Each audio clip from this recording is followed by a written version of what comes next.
Guys, let me hide that there. Welcome to today. We're going to be talking about graphing motion and just the basics. I want you to realize it is just the basics. I want you to make sure you understand the three different types and know that it could be. If you look in the packet, you'll see our CO says that completely. We're just knowing there's three different types of graphs and how they graph motion, and we're just going to review it very briefly. Not expecting anybody to, master it at this point. I want you to be able to come back and for Zoom on Tuesday, come with some good questions about how we can tell the difference between them. What we have to know, first of all, is all motion can be represented using graphs.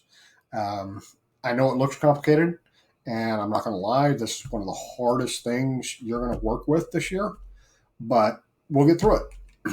So let's look at our different ones that we have. The first one we're going to talk about is a position versus time graph. And that's the idea of where you start at, where you end at, how long did it take to get there. Maybe you came back to the same spot, maybe not. The second one is a distance time graph. This one's very straightforward. It's just doesn't matter where you started, where you stopped, how far did you go, and how long did it take. And then finally, a speed versus time graph, which goes back to what we were doing with the speed problems and just the idea in a graph. Now I can look at it and know if I went 3 seconds at such a rate, I can figure out how far I went. So let's start with the position versus time graphs. Most important part about this is you have to have a reference point or a starting point. Where did I start at? It shows what's called relative motion, and it has to do with that reference point. If my wife and I are driving in a car together and we're just driving down the road to each other, neither of us are moving, but the car is moving, and so therefore we're moving somewhere. Think about the car example from the reading and the idea of where they went. What it would look like on a graph is something like this. You can see, let me pull up my little pointer. We started at 0, 0. That's our reference point. This is where we started. Doesn't matter where it's at. It's just where we started. And for a second, we didn't go anywhere. But over the next 3 seconds, we moved a distance of 3 meters. And this is what's called displacement. And it's how far away is it from the starting point. And so we moved 6 meters from the starting point. And then we stopped. We waited there for 2 seconds, and we turned around. We went back to exactly where we started.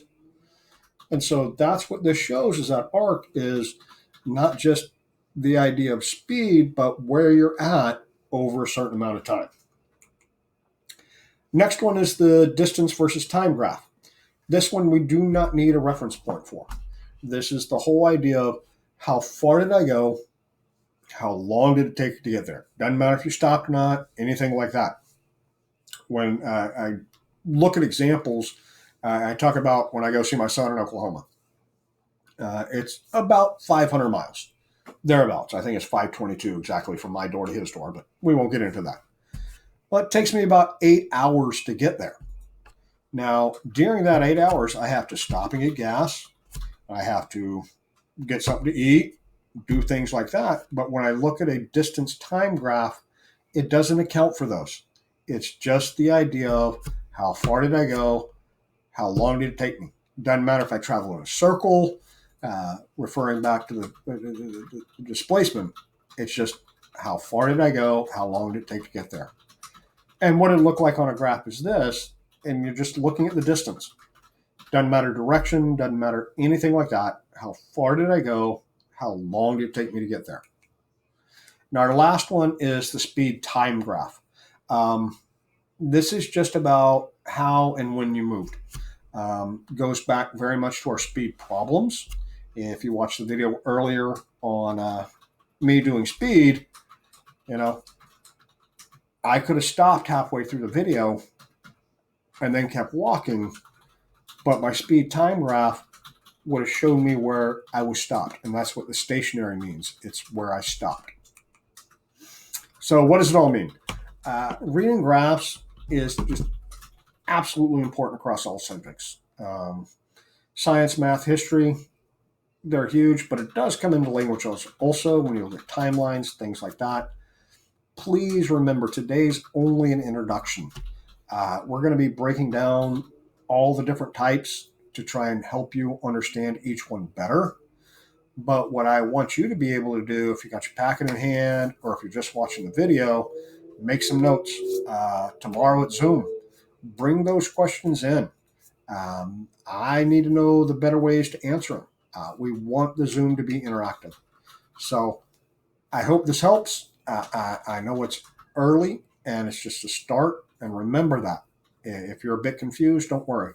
Make sure in the close for the exit ticket, you understand the vocabulary we're using, because that's going to be very, very crucial. So with that, later.